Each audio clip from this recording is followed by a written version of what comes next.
Muy buenos días, mis hermanos. Les saludamos ya en este primer domingo de diciembre para compartir una vez más la preciosa palabra del Señor. Y vamos a continuar en nuestra predicación sobre el Evangelio de Juan. Y cuando era joven y estaba estudiando, una de las primeras cosas que aprendí en la escuela, en la clase de ciencias, era que los seres vivos tenían un ciclo de existencia y un propósito bien determinado: nacer, crecer, reproducirse y morir. En aquel tiempo a mí me pareció una propuesta interesante y más que suficiente, ya que mis intereses se movían entre comer, dormir y divertirme, sin importar el orden.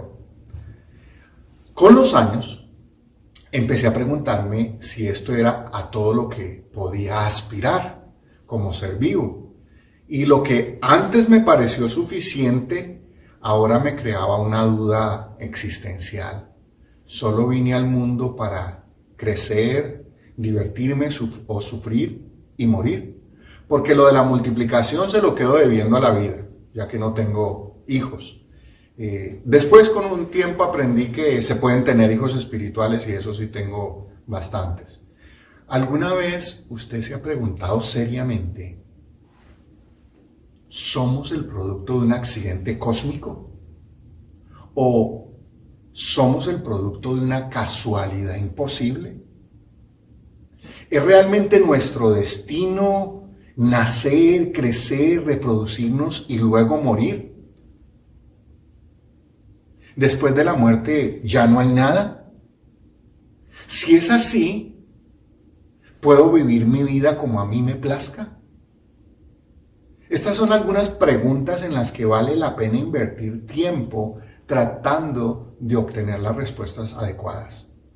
Pero sobre todo, debemos preguntarnos: ¿quiénes somos?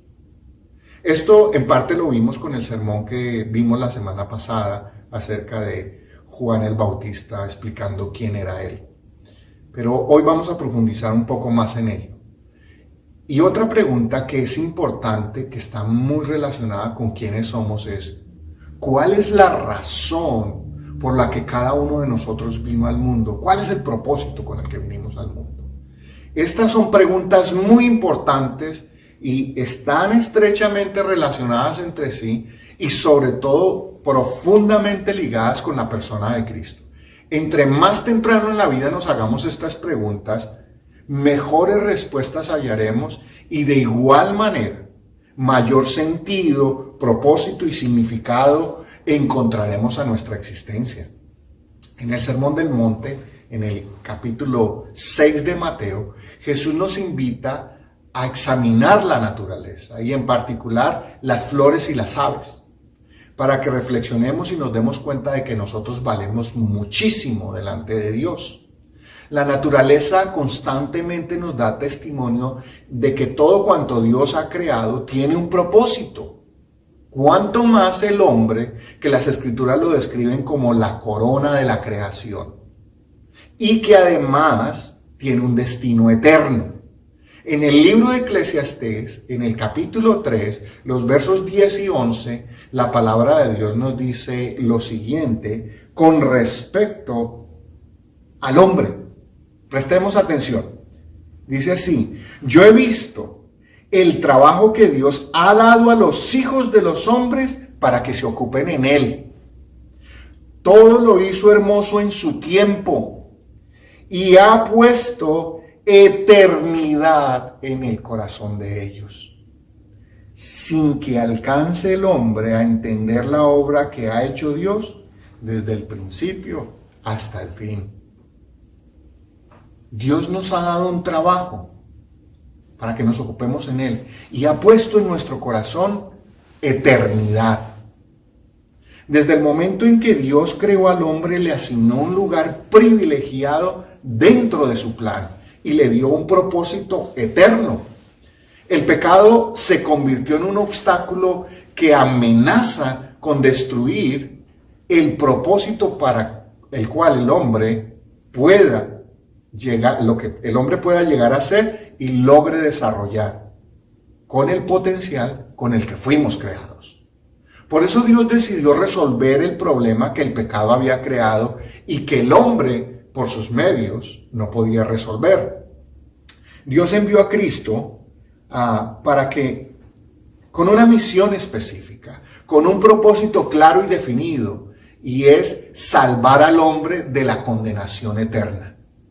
Para ello era necesario que Él se encarnara, como ya vimos en pasajes anteriores del mismo Evangelio de Juan, y nos diera testimonio de cuál era su misión y cuál era el precio que Él debía pagar para que los hombres volviéramos a recuperar nuestro verdadero propósito y sentido. Cristo moriría de manera cruel y derramaría su preciosa sangre con un propósito definido: restaurar la comunión del hombre rota por el pecado y así pagar completamente una vez y para siempre la deuda que nuestro pecado había creado para con Dios. En el pasaje que vamos a ver hoy, precisamente Juan el Bautista nos dice cuál fue el propósito para el cual Jesús vino al mundo. Así que lo invito para que en esta mañana abramos nuestra Biblia en el Evangelio de Juan, capítulo 1, y el verso que vamos a estar examinando es el verso 29, para que nosotros también podamos ver el propósito de Dios al enviar a Jesús a este mundo, para que nuestra vida pueda recuperar el significado de quiénes somos y cuál es el propósito por el cual fuimos enviados a este mundo. Por eso hoy veremos en este sermón básicamente dos enunciados en forma de pregunta. El primero de ellos: ¿quién es el Cordero de Dios? Eso determinará quiénes somos nosotros. Y el segundo enunciado o la segunda pregunta será: ¿y qué vino a ser el Cordero de Dios? Eso determinará cuál es el propósito de nuestra vida. Así que lo invito a que abra su Biblia en el Evangelio de Juan, y como le digo, hoy va a ser un solo verso, y es el verso 29, el cual dice así: el siguiente día vio Juan a Jesús que venía a él y dijo: he aquí el Cordero de Dios que quita el pecado del mundo. Así que lo primero que vamos a ver en esta mañana es, o vamos a tratar de responder, es ¿quién es el Cordero de Dios? Y quiero hacer una aclaración o un paréntesis, si me permiten un momento. En este solo verso hay suficiente teología como para escribir varios libros, y ni qué decir de múltiples sermones. Sin embargo, hoy voy a tratar de exponerlo de la manera más clara y breve, debido obviamente a la limitación que tenemos de tiempo, y por eso me toca decir, como dijo Lutero, que Dios me ayude, porque no es tarea fácil el campo donde vamos a entrar en este verso. Sin embargo, con la gracia de Dios, y ruego su gracia en esta mañana me cubra para poder predicar este mensaje y dejarlo bien claro en su mente y su corazón. El apóstol Juan entonces continúa su introducción. Recuerde que estos primeros versos, hasta el 34, es la introducción nomás de todo el Evangelio. O sea que todavía estamos en la introducción apenas. Y en este caso nos relata lo que sucedió el siguiente día, después de la delegación de los sacerdotes y levitas que habían interrogado a Juan el Bautista acerca de quién era él, el sermón que vimos la semana pasada. Y hoy en el relato, hoy es el día siguiente, un nuevo día, y el apóstol Juan empieza relatando los hechos que le sucedieron a Juan el Bautista ese día, y que aquí nos va a revelar dos verdades trascendentales a nosotros: quién es Jesús y qué vino a hacer, que será el tema central de este sermón. Así que le ruego que preste mucha atención, porque esta revelación tiene grandes y profundas implicaciones para usted y para mí, para todos nosotros. Implicaciones tanto temporales como eternas. Ante la pregunta ¿quién es Jesús?, según Juan el Bautista, él afirma de manera categórica que Jesús es el Cordero de Dios. Para nosotros en esta generación, hoy, esta designación no tiene el mismo significado y profundidad que tenía para los judíos. ¿Debido a qué? Que nosotros no sacrificamos corderos como parte de nuestra creencia religiosa, ni como práctica religiosa tampoco. Entonces, el Cordero era una figura importante dentro de la tradición religiosa histórica de Israel. Pero ellos difícilmente podían entender cómo Jesús podría ser ese Cordero cuando lo que ellos estaban esperando era un Mesías conquistador. Esa falta de comprensión de la revelación de Dios fue la que lo llevó finalmente a condenarlo y crucificarlo. Pero rápidamente tenemos que ir al remoto pasado de Israel para nosotros poder entender esta designación de Jesús como Cordero de Dios, que para Juan era muy clara. Así que les pido que presten mucha atención. Voy a hacer un resumen bien rápido de algunos puntos esenciales del Antiguo Testamento para que podamos entender. En la primera referencia, ¿dónde la encontramos? Cuando Dios le ordenó a Abraham que sacrificara a su hijo Isaac en el monte Moriah como señal de su obediencia, que nos lo relata en Génesis capítulo 22, Isaac es la primera representación o el primer tipo, como le llaman los teólogos, del Cordero de Dios. Ante la pregunta de Isaac, que dónde estaba el Cordero para el sacrificio, Abraham le contestó: Dios se proveerá de Cordero para el holocausto o para el sacrificio. Eso lo encontramos en el verso 8 del capítulo 22. Y lo que Abraham no sabía es que esta era una afirmación profética que se cumpliría en Jesús, porque Jesús fue el Cordero que Dios proveyó para el sacrificio. Otro momento con el que podemos ir entendiendo la figura de que representa el Cordero es cuando los hijos de Israel están cautivos en Egipto y están próximos a ser liberados.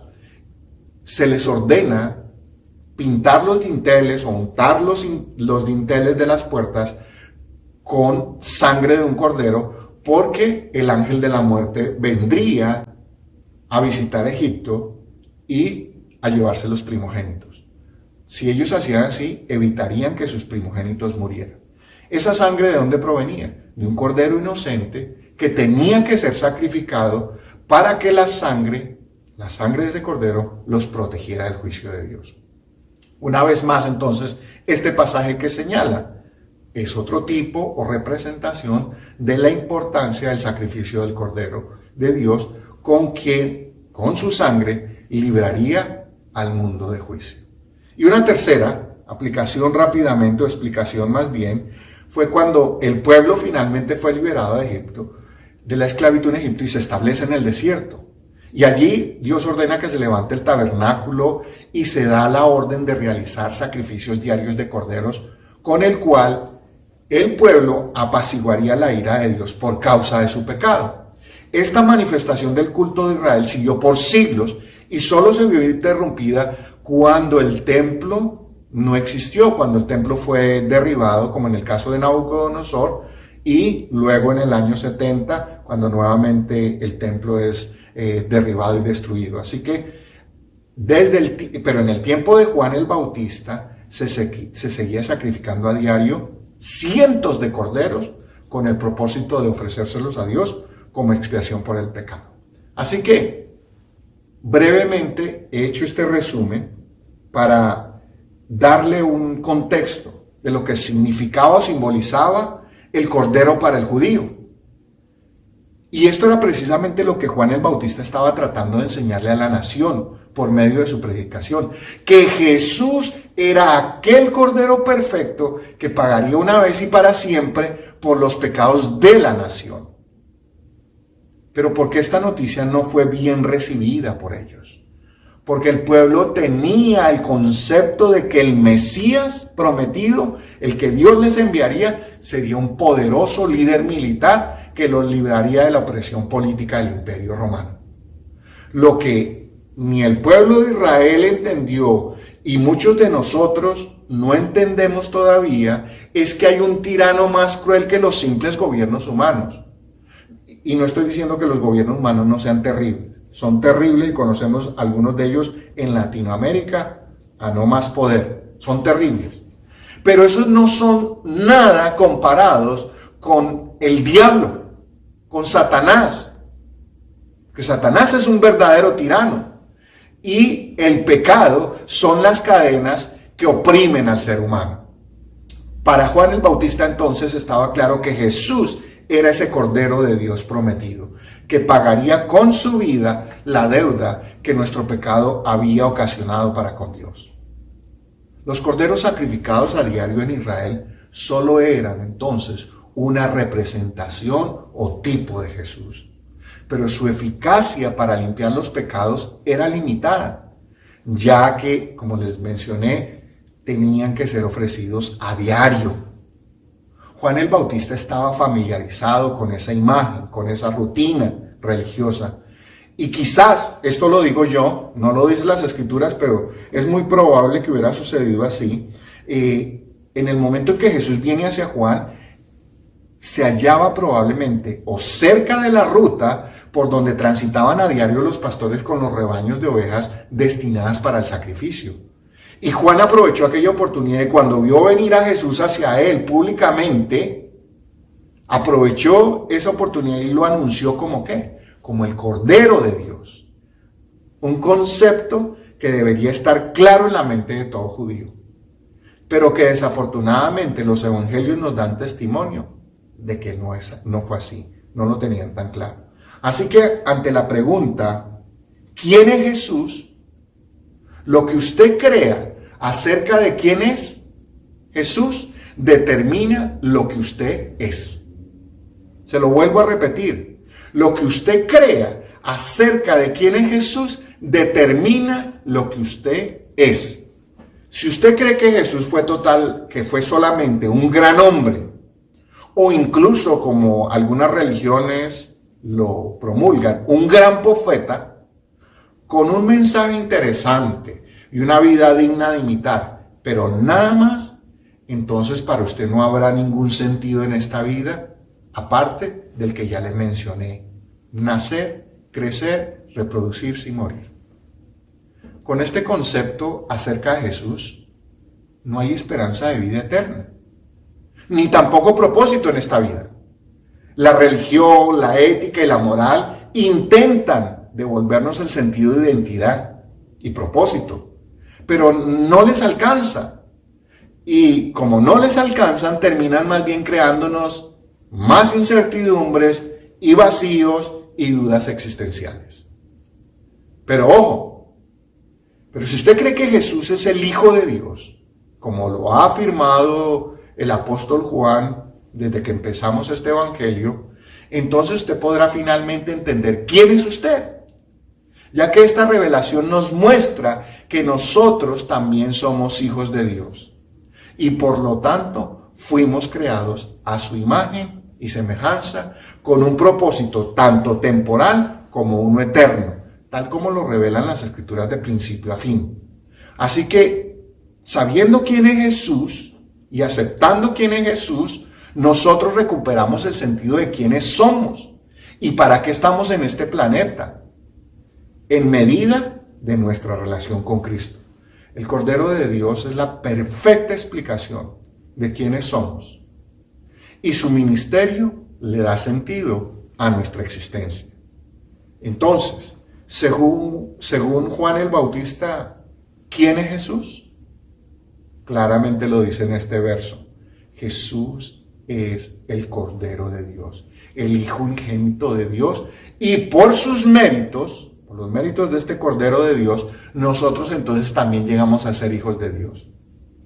Si usted tiene a Cristo, entonces usted es hijo de Dios. Y junto con esta verdad encontraremos nuestro propósito. Volvamos otra vez a leer el verso 29, solo que ahora vamos a leer la parte final. Dice: el siguiente día vino Juan a Jesús que venía a él y dijo, ya vimos, he aquí el Cordero de Dios. Ahora concentrémonos en la siguiente parte de este verso, que quita el pecado del mundo. Aquí vamos a tratar de responder la segunda pregunta entonces de este sermón. ¿Qué vino a hacer el Cordero de Dios? ¿Cuál fue su misión? ¿Cuál fue su trabajo? Así que primero encontramos que Juan el Bautista identificó a Jesús con el Cordero. Ahora pasa a definir la misión de ese Cordero de Dios al venir al mundo. Como ya acabo de mencionar, la figura de Cordero está íntimamente ligada con la expiación por el pecado. El cordero era el medio a través del cual se pagaba la ofensa que había ocasionado el pecado. Cuando Juan el Bautista identifica a Jesús como el Cordero de Dios, tenía claro en su mente y en su corazón la razón por la cual fue necesaria la encarnación de Cristo. El pueblo de Israel, con su conducta rebelde y desobediente, había quebrantado los mandamientos de la ley de Dios y había ofendido a Dios. Por lo tanto, la justicia de Dios establecía un castigo para los infractores. Pero como ellos no podían pagarlo de manera satisfactoria, en su lugar el Señor ordenó que se sacrificara un cordero que moriría en representación del culpable. Pero estos corderos era un remedio temporal, ya que cada día los hombres pecaban y entonces ¿qué había que hacer? Era necesario volver a ofrecer otro sacrificio, ofrecer más corderos. Pero esto no solo era verdad del pueblo de Israel, sino que también es verdad acerca de toda la humanidad. Todos los días los seres humanos estamos y estarán pecando. Así que la solución a este problema sería ofrecer una vez y para siempre un cordero perfecto, que con su sangre pudiera pagar por completo los pecados de todos los hombres. Entonces, respondiendo a la pregunta, ¿a qué vino Jesús? La misión de Jesús al venir al mundo fue convertirse en ese Cordero de Dios, perfecto, agradable y suficiente para pagar con su sangre la deuda que la justicia de Dios demandaba y que nosotros los hombres teníamos para con Dios. A eso se refiere Juan cuando dice quitar el pecado del mundo.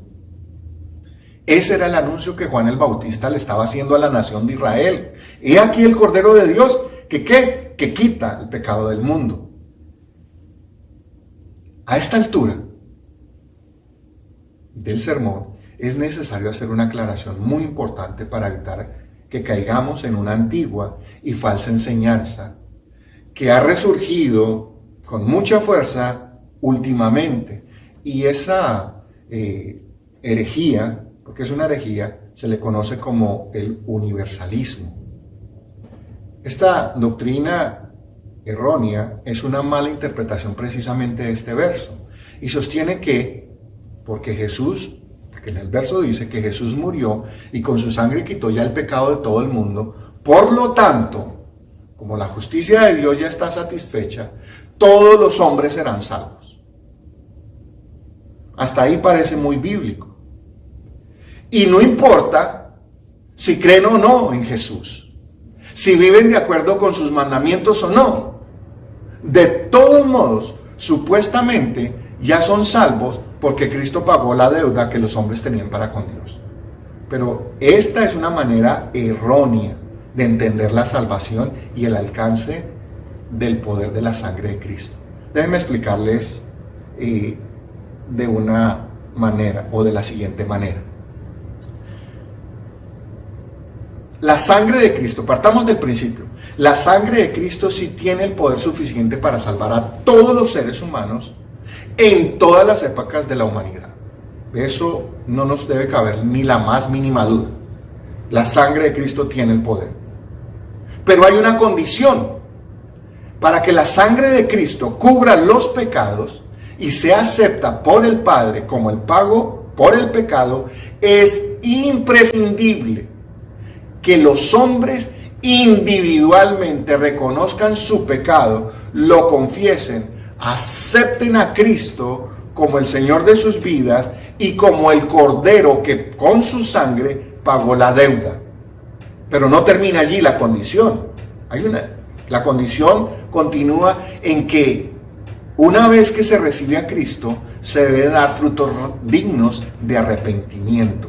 Es decir, que debe haber un cambio de vida, un giro de 180 grados, la metanoia de la que ya hemos hablado en otros sermones. Este es un acto individual, consciente, que cada persona debe hacer en esta vida. A esto la palabra de Dios se refiere como el nuevo nacimiento.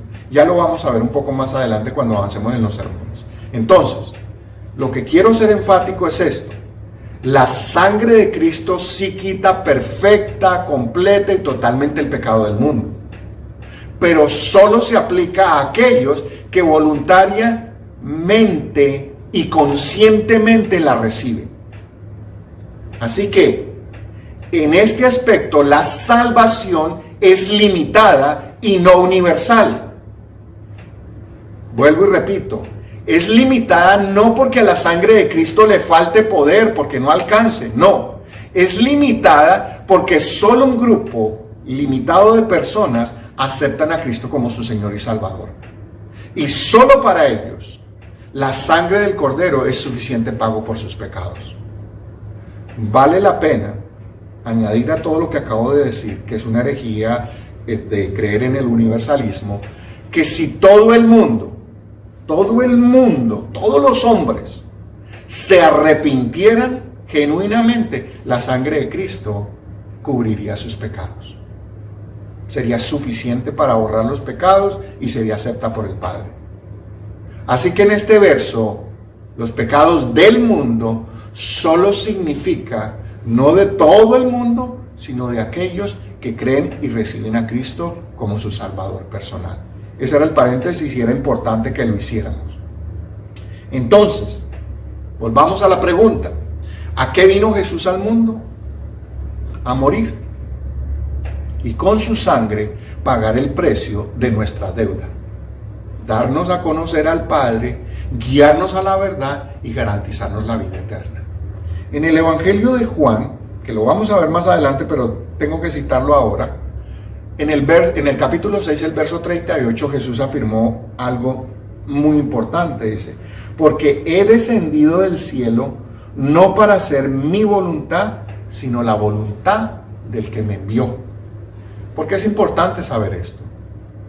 Porque entonces su propósito y el mío al venir a este mundo, preste atención cuál es hacer la voluntad del Padre.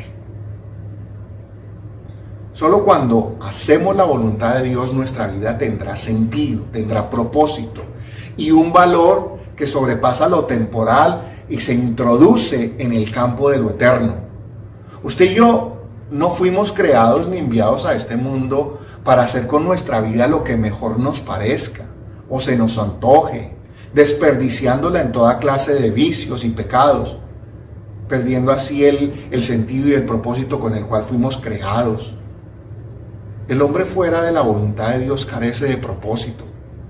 Jesús vino para que nosotros pudiéramos recuperar el propósito con el cual Dios nos creó y evitar que el pecado eche a perder ese propósito eterno de Dios en nuestras vidas.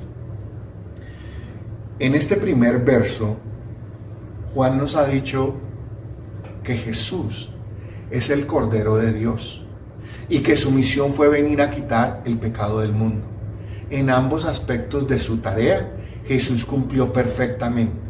Ahora es solo decisión de cada persona si acepta a Jesús como el Cordero de Dios y también acepta que su sangre pagó por sus pecados. Por eso es un acto voluntario. La salvación es un acto voluntario y personal entre cada hombre y Dios. Aceptar esta verdad responderá a las preguntas que le formulé al principio. ¿Quiénes somos? ¿Y cuál es el propósito con el que vinimos a este mundo? Entonces, les repito las preguntas que hemos mencionado hasta este momento. ¿Quién es Jesús? ¿Y a qué vino? La Biblia nos revela estas dos verdades. Según Juan, Jesús es, entonces, por un lado, ¿qué? El Cordero de Dios. ¿Y a qué vino? A quitar el pecado del mundo. Yo sé que esto le puede sonar repetitivo, pero en este caso repetirle esto es muy beneficioso para usted. Jesús pagó con su sangre la deuda que ni tú ni yo, ni nadie podía pagar. Y de esa manera quitar el pecado del mundo. Para devolvernos lo que nuestro pecado, con lo que nuestro pecado habíamos perdido. Y el diablo con astucia nos había arrebatado desde el huerto del Edén. Jesús vino para que pudiéramos recuperar la comunión perdida con Dios por causa del pecado. Y de esa manera, entonces ahora sí podamos hacer su voluntad y podamos adorarlo por siempre. Bien dice el Salmo 150, todo lo que respire, alabe a Jehová.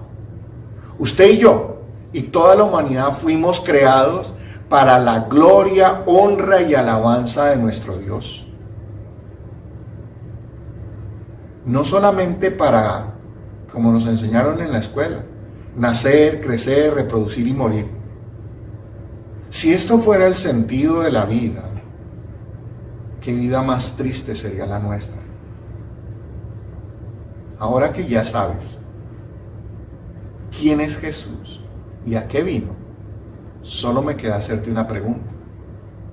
¿Qué vas a hacer con este conocimiento? Lo que hagas con este conocimiento determinará si solo viniste al mundo para nacer, crecer, reproducirte y morir.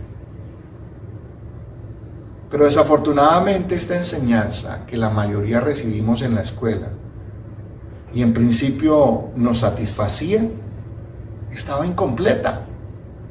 En mi caso, mis profesores de ciencia no me lo dijeron. Tal vez no porque no quisieran decirme que había un Dios y que con la muerte no se acababa todo, sino que probablemente ellos tampoco lo sabían. Yo no sé cuál haya sido su caso. Algunos de ustedes sé que han estudiado en colegios cristianos, tal vez su experiencia en este aspecto haya sido diferente. Les estoy contando la mía. Pero si la realidad del hombre fuera nacer, crecer, reproducirse y morir, podríamos hoy complementarla con un verso de la Biblia que podríamos parafrasear para completar entonces esta frase, si me lo permiten por un momento. Y yo la puse de la siguiente manera. El hombre nace, crece, se reproduce, y ahí fue donde añadí el verso 27 del capítulo 9 de Hebreos, dice, y de la manera que está establecido para los hombres, que mueran una sola vez, y después de esto, el juicio. Después de la muerte no se acaba nuestra existencia, sino que continúa. Pero nuestro destino dependerá de la decisión que hayamos tomado en vida con respecto a Jesús. En este caso hay solo dos opciones, y solo dos opciones. Por un lado, aceptamos a Jesús como el Cordero de Dios que quita nuestro pecado y con su sangre nos pone a paz con Dios. Y eso nos garantiza la vida eterna. Esa es una opción. Por el otro lado, la otra opción, ¿cuál es? Lo rechazamos. Decimos que no es el Cordero, que no es Hijo de Dios. Y nos preparamos entonces para enfrentarnos cuando moramos a un Dios airado que inexorablemente no tendrá otra opción que castigar nuestro pecado por haber rechazado a Cristo. Recuerden que Dios, por amor y de manera voluntaria, le ofreció a todos los hombres al Cordero perfecto como pago por sus pecados. Esa es la decisión personal que cada uno tenemos que tomar en esta vida. ¿Lo aceptamos o lo rechazamos? Como dijera alguien, nadie irá al cielo obligado, pero tampoco nadie se irá al infierno obligado. Cada uno en esta vida habrá tomado su decisión. Por eso te repito la pregunta que hice al principio.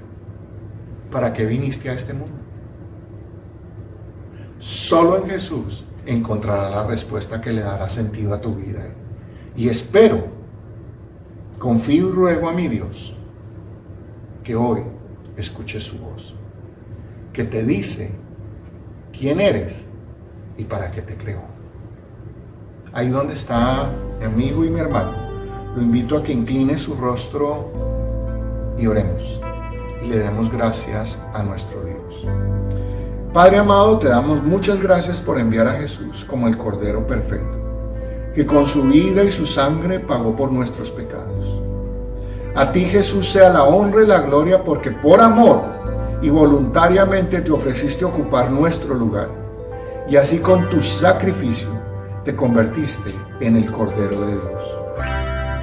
A ti, Espíritu Santo, que nos convences de que somos pecadores y nos guías por el camino del arrepentimiento, y nos conduces a los pies de la cruz, en donde encontramos perdón para nuestro pecado y también hallamos vida eterna. Permite que mientras estamos en este mundo, vivamos de manera que te glorifiquemos y honremos. Honremos tu bendito nombre, Jesús. Solo en ti, Jesús, nuestra vida tiene identidad y propósito. Es por eso que en esta mañana, en tu nombre, Jesús, oramos y damos gracias. Amén.